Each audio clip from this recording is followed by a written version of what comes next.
L'émission Philosophie de Blandine Kriégel est consacrée aujourd'hui à Spinoza, Vermeer, les valeurs de la République par temps troublé, avec le docteur Marielle David, pédopsychiatre et psychanalyste, le doyen François Guéry, philosophe, l'historien Alexandre Adler, géopolitologue, et le journaliste Alexis Lacroix, directeur de Actualité juive.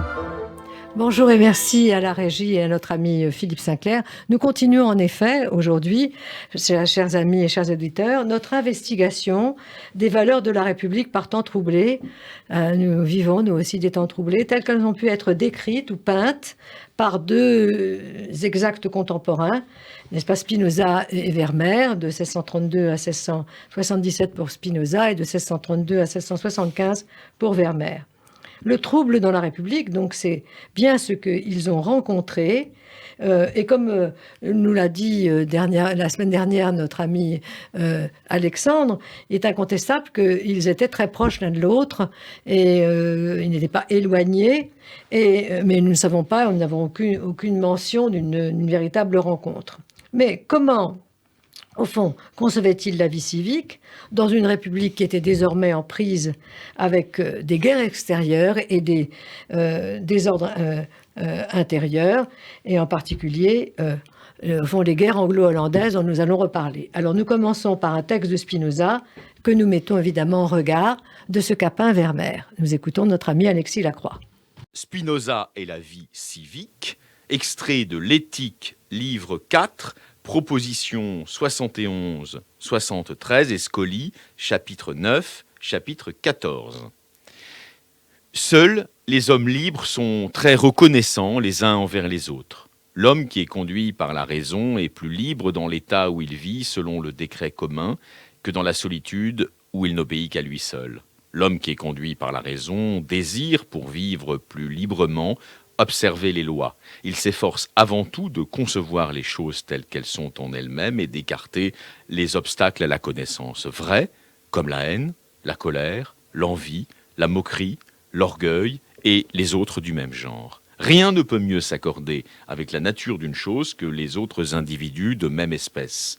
Et par conséquent, selon le chapitre 7, il n'est rien de plus utile à l'homme pour conserver son être que de jouir d'une vie raisonnable que l'homme qui est conduit par la raison. Merci, cher Alexis. Alors ce texte, donc, qui est issu de l'Éthique, nous donne essentiellement ce qui, aux yeux de Spinoza, constitue les valeurs fondamentales de la République. D'abord, dit-il, et c'est dans les moyens d'échapper à la servitude, d'abord, premier énoncé, l'exaltation de l'homme libre et de sa générosité. Et Spinoza stigmatise immédiatement l'ingratitude et le ressentiment, n'est-ce pas, comme, au fond, une position qui n'est pas celle de l'homme libre. Deuxièmement, un exposé du lien entre la raison, la liberté et la République. Je traduis d'ailleurs par République ce qui est dit ici dans le texte État, parce que le véritable mot en latin, c'était res publica.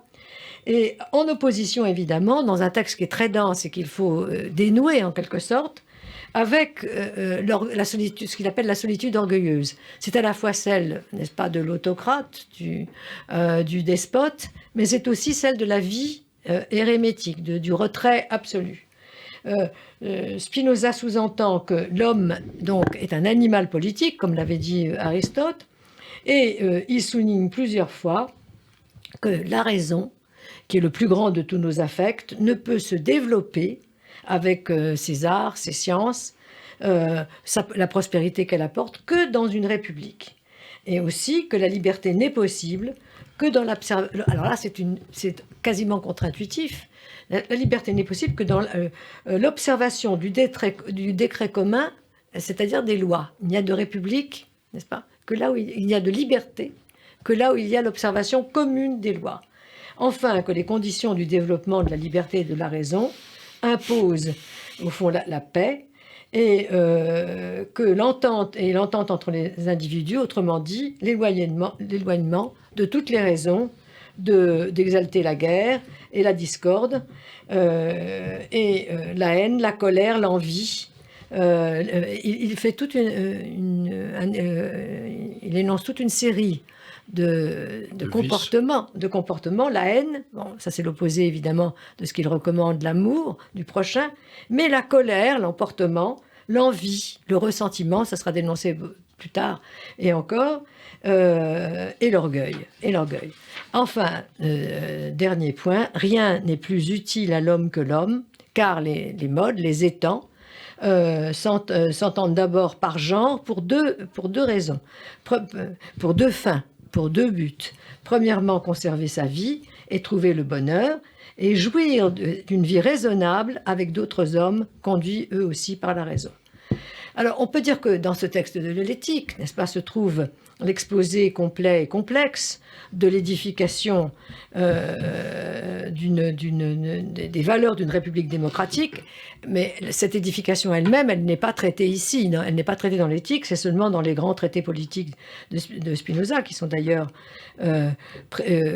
qui précèdent ou qui sont parallèles à sa rédaction de l'éthique. Le traité théologico-politique de 1670 et le traité politique qui est paru après sa mort, que Spinoza va exalter la République avec un gouvernement démocratique. Pour lui, au fond, le gouvernement démocratique, la démocratie, Spinoza est le premier auteur de classique à prendre vraiment résolument parti pour la démocratie, c'est l'imperium absolutum. Il parle aussi du pacte, fondé sur le modèle de la République des Hébreux, après Hobbes, après Grotius et après Peter Cuneaus. Il énonce aussi la nécessité de séparer l'Église et de l'État, si on veut instituer la liberté, en particulier la liberté de conscience. Et enfin, eh bien, la séparation des pouvoirs, toutes idées qui sont promises à un bel avenir, n'est-ce pas, dans les républiques démocratiques. Mais quelque chose qui n'est pas moins fondamental, eh bien, l'apologie de la République elle-même, fondée sur la paix, la liberté, le savoir. Et donc, en hollandais, et je termine par là, parce que c'est par là qu'on va commencer avec Vermeer, eh bien, ce qu'il exalte, c'est comme il le dit, n'est-ce pas, justement la séparation des pouvoirs, des hautes puissances des Provinces-Unies. Il était un fidèle de Jean de Witt, et c'est le gouvernement des Provinces-Unies, faisant acte qu'il a exalté, comme il a fait aussi, en quelque sorte, l'apologie de sa ville, Amsterdam. Alors, est-ce qu'on peut mettre en rapport, au fond, ces idées de Spinoza avec celles de Vermeer? Alors, d'abord, je commencerai par la fin de ce qu'on trouve chez Spinoza, c'est-à-dire le patriotisme. Eh bien, tout le monde connaît la vue de Delphes, n'est-ce pas? Nous allons vous la montrer. Vous voyez donc alors cette vue absolument magnifique, commentée par Proust, en particulier le petit pan de mur jaune qu'on voit à la fin. C'est dans la recherche, lorsque Bergotte, n'est-ce pas, qui va une dernière fois au Louvre, ou je ne sais dans quel musée, s'extasie sur... Hein, c'est au mur, sur ce petit mur peint avec des couches successives, mais pour notre propos aujourd'hui, peut-être plus important encore, en dehors de la nature, les nuages, n'est-ce pas, qui commencent à s'obscurcir, les temps deviennent mauvais, l'eau qui reste absolument d'une luminosité sans pareil, il y a le grand édifice la flèche, n'est-ce pas, qui surpasse toutes les autres constructions, la flèche dorée de la Neue Kirche,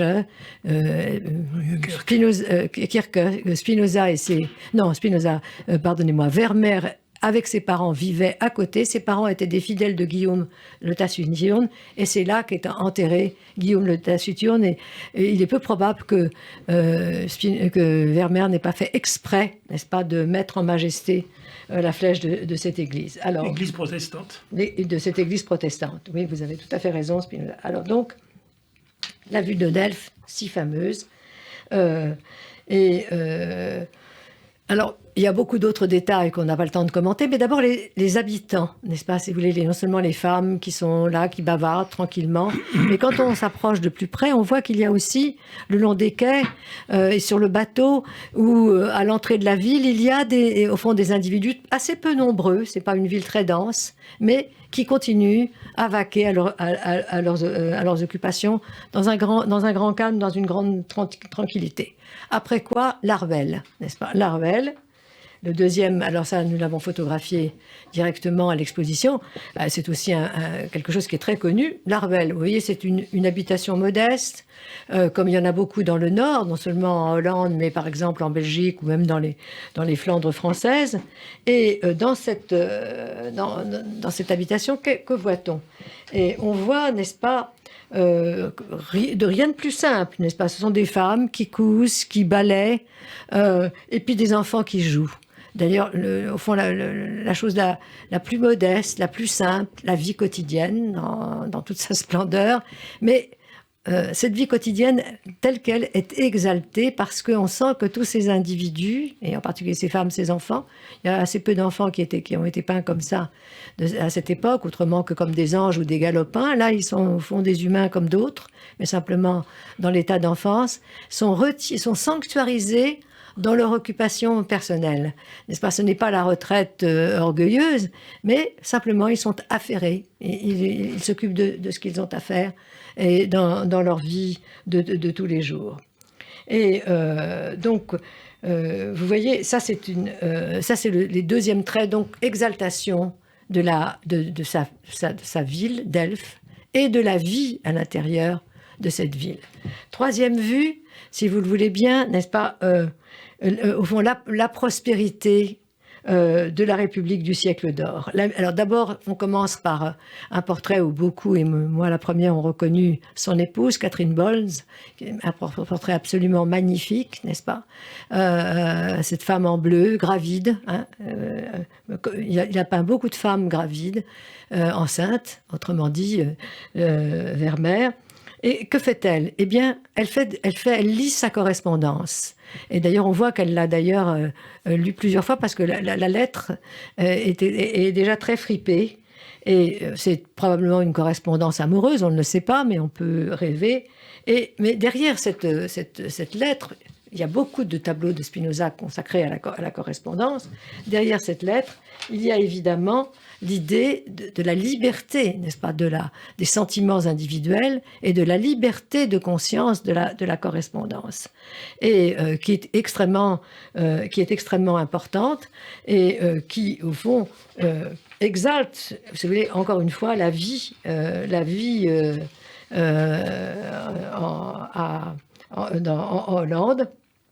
Et une dernière, la vue suivante, c'est-à-dire c'est celle de la lettre d'amour. Là aussi, c'est peut-être également sa femme, mais plus âgée, avec une servante qui apporte une lettre d'amour. Mais ce tableau est lui-même une sorte, pas de hiéroglyphe, mais extrêmement complexe, en particulier parce qu'on y trouve, j'y reviendrai, dans l'ombre, là, à gauche, on y trouve une carte de la marine en Europe, une carte marine de l'Europe.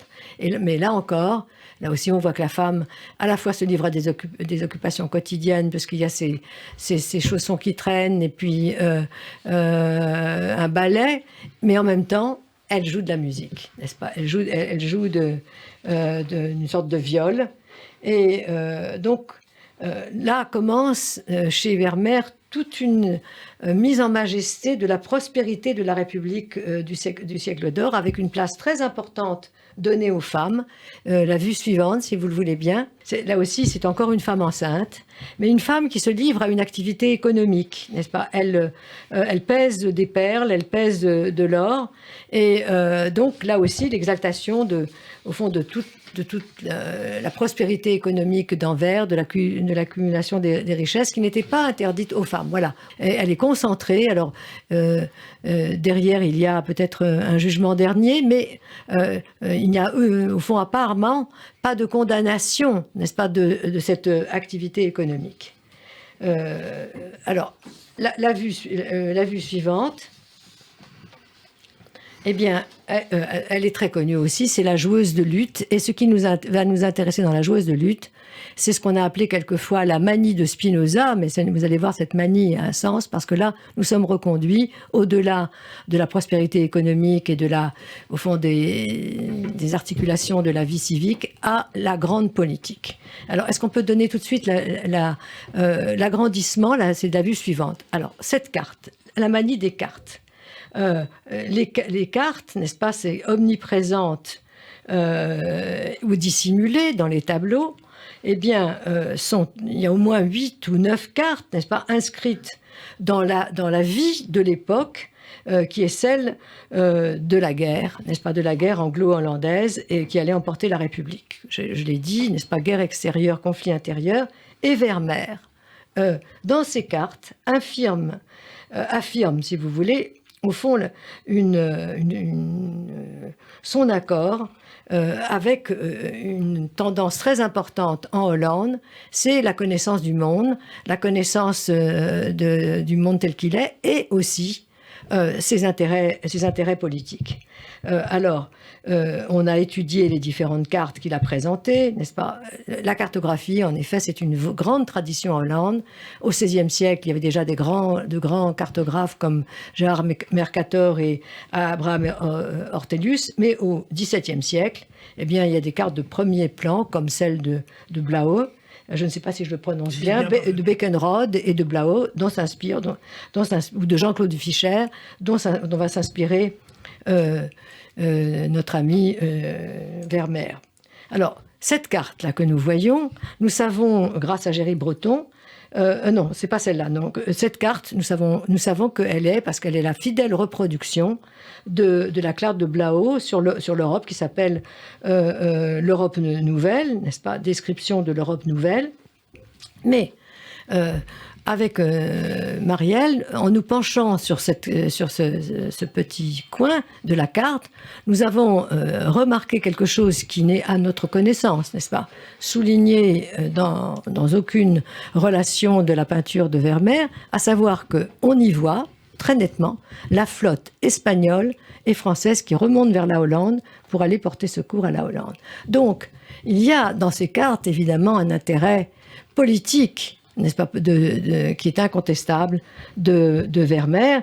Et pour citer alors la majorité des cartes qui sont consacrées non à l'Europe, non aux puissances européennes, mais à sa propre patrie, en particulier toutes les cartes qui représentent la Hollande et la Frise, n'est-ce pas? Eh bien, on voit clairement que Spinoza, alors il y en a un grand nombre de ces cartes qu'on trouve en particulier derrière la femme en bleu, derrière la liseuse, n'est-ce pas, derrière le soldat et la femme qui boit, il y a évidemment les guerres de Hollande, la première guerre anglo-hollandaise de 1652-1654, et on y voit le renversement des alliances là dans cette carte. Et donc Spinoza, Vermeer était un suiviste, un suiveur de la politique de son temps. Alors, la dernière carte que je ne commenterai pas, mais elle va dans le même sens, vous la montrez, n'est-ce pas? Vous la montrez, c'est-à-dire celle de l'atelier du peintre, qui est voilà. Là, au fond, c'est une récapitulation, pardonnez-moi, de toute la Hollande, où, fidèle à ce qu'avait proposé, mais non réalisé, Guillaume le Taciturne, je maintiendrai, eh bien, Vermeer représente au fond les Provinces-Unies réunies. Voilà. Alors, j'ai été peut-être un peu trop longue. Cher Alexandre, un petit mot rapide sur ces circonstances historiques. Les circonstances historiques sont connues. C'est la grande défense, encore à peu près victorieuse, de la Hollande pour résister à ce qui va être la volonté de Louis XIV de fouler aux pieds les libertés hollandaises. Et l'alliance traditionnelle, c'est un moment évidemment décisif de l'histoire de l'âge moderne. Merci. En ce qui concerne par contre le reste, je voudrais faire allusion aussi à un autre peintre dont on n'a pas parlé tout à fait naturellement, qui est Ruysdael. Ruysdael, qui est absolument contemporain, dont les paysages sont extraordinaires, mais il a aussi fait des cimetières. Non, précisément un cimetière particulier, c'est ce qu'il appelle la vieille synagogue, oui, qui montre la synagogue encore. Et en fond, c'est là où le maranisme de Ruysdael éclate, et pour dire oui, nous venons de l'Espagne, et tout ce qui était des grands en Espagne, c'est nous, les maranes. Oui. Mais nous sommes allés en Hollande. Oui. Pourquoi l'avons-nous fait? Comme Spinoza. Nous avons fait parce que nous avons échangé le colloque particulier, le maranisme, les allusions incompréhensibles, par lequel Nous avons survécu. tous les Maranes, comme évidemment, avant tout, le plus grand d'entre tous. Spinoza. Non, le peintre. Hein. Vous voulez dire Rembrandt, il n'est pas Mais marin. non, espagnol. voyons. Et Greco. Velasquez. Non, Greco. Velasquez, enfin. Velasquez. C'est par que Velasquez, qui s'appelait Silva, bien sûr, était portugais, a dit ce qu'il fallait dire. C'est-à-dire que je ne peux pas parler, j'ai un bœuf sur la langue, mais en communiquant entre nous, nous maintenons quelque chose qui va revenir. Et ce que dit Ruysdael, et ce que dit Spinoza, et ce que disent au fond tous ces Maranes, c'est non. Oui. Vous avez maintenant l'Echlecha. Oui. Il faut quitter l'Espagne, et c'est avec son prestige, avec son art, avec son génie, parce que nous ne pouvons que nous parler en énigme. Oui. Et il faut enfin parler vrai. Oui. Parler vrai, c'est parler dans la liberté de la Hollande. Très bien. Mais François, alors, oui. Qu'est-ce que vous pensez de cette vie civique telle que la représentent Alors, Spinoza et Vermeer? J'ai été très attentif à la déclinaison des vices, enfin des défauts qui empêchent cette vie civile. La colère, la haine d'abord, la colère ensuite, l'envie, l'orgueil, etc. Je voudrais dire un mot sur l'énumération, parce que la haine et la colère, ça a été traité par des gens comme Kant, par exemple. Oui. Ce n'est pas pareil. Alors pourquoi ? La colère est une crise violente.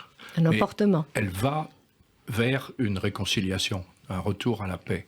Donc la colère, ça peut arriver. Et ce n'est pas la fin de la République. La haine, si.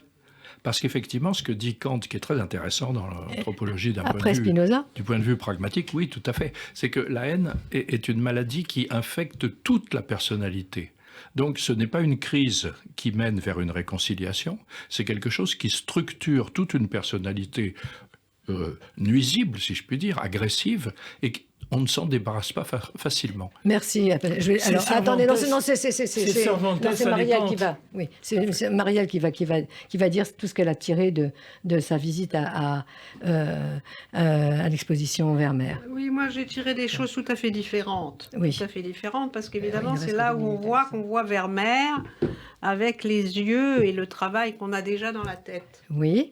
Alors, ce qui m'a énormément frappé, c'est le contraste entre la laitière et les autres tableaux de Vermeer. Ah, comme c'est intéressant. En effet, alors là, je l'ai amené, peut-être que c'est le catalogue, vous voyez la laitière.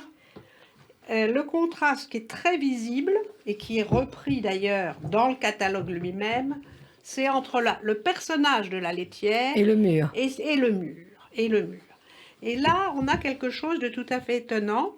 Il faut savoir que le blanc, qui donc est à droite du personnage, qui est le rien, il n'y a rien, était fait avec la caséine du lait, m'a expliqué François Camerer, un de mes amis. Oui. Donc d'une certaine façon, c'est de la chaux, ça fait partie, voilà, ça fait partie du sujet. Et cette personne, qui est celle qui fait vraiment le point de départ de la vie, parce qu'au point de départ de la vie, après, de quoi a besoin le bébé, c'est de lait. Donc c'est dans cette relation-là tout à fait primaire qu'il nous dit, ben voilà, il y a simplement cette activité et à côté, il n'y a rien. Alors pourquoi est-ce que ça s'oppose au reste ? Vermeer, le père de Vermeer était tisserand. Donc toute son enfance à lui a été baignée par des tentures très riches d'ailleurs, que le père faisait. Et c'est évidemment ces tentures, ces tapis qu'on va retrouver dans tous les autres tableaux. Oui. Et là en particulier, il y a un tableau absolument charmant, qui est celui de la jeune fille lisant une lettre. Un des tableaux. Oui. Et au-dessus d'elle, il y a Cupidon. Oui. Il y a Cupidon, il y a ce lourd. Il y a évidemment des tapis qui sont là, voilà. Il y a le lourd rideau, il y a les voilà.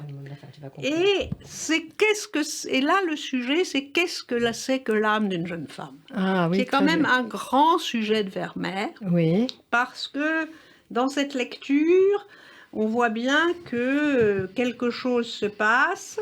Et ça n'est pas par hasard si c'est Cupidon qui, comme on le sait, relie à Psyché. Oui. Maria, alors je voudrais, malheureusement notre émission va vers sa fin et je voudrais laisser le mot de la fin à Alexandre que j'ai interrompu vidamment. Non, pas du tout, mais Bon, c'était pour dire que effectivement, et je réagissais à la phénoménologie très fine que nous a donnée François sur la colère, la haine. Qui était un homme totalement constitué par la colère? C'est Cervantes, dont toute la vie, sa vie de marane, bien entendu, est une vie ratée, Oui. avec un bras perdu à l'épante pour un combat qui n'était pas le sien, et qui écrit quand même dans le Quichotte le testament du maranisme espagnol, en disant voilà, nous avons été vaincus, mais nous sommes grands quand même, parce que nous avons l'imaginaire.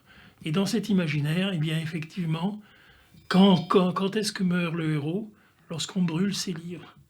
Et cette scène extraordinaire qui ne peut pas ne pas rester dans le souvenir de chacun, le livre brûlé, qui est bien entendu le livre brûlé de l'Espagne marane, eh bien oui, on commençait par les hitlériens, ça aussi. L'autodafé. Oui. L'autodafé, eh bien l'autodafé, oui, c'est ce que nous dit Cervantes, c'est l'abomination de la désolation, Oui. et c'est de celle-là que le Quichotte, finalement, renaîtra un jour de ses cendres, comme l'Espagne l'a fait grâce à la République. Oui, alors nous allons vers la vie telle qu'elle devrait être, et nous de Vermeer à Cervantes, ou de Cervantes à Vermeer, et donc des valeurs que nous devrions préserver, même par les temps troublés. Je vous remercie.